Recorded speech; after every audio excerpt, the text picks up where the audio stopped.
Hi guys, in this video, I'm gonna show you how to remove your Telegram account from other devices.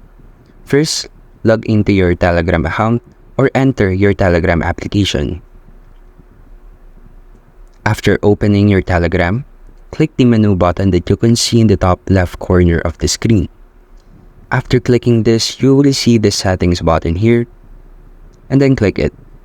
Now scroll down a little until you see devices.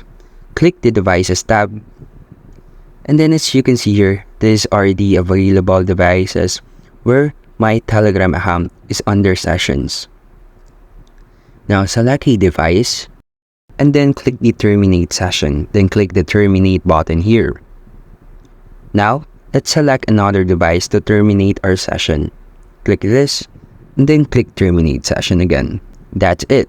That is how you can remove your Telegram account from other devices, and thank you for listening.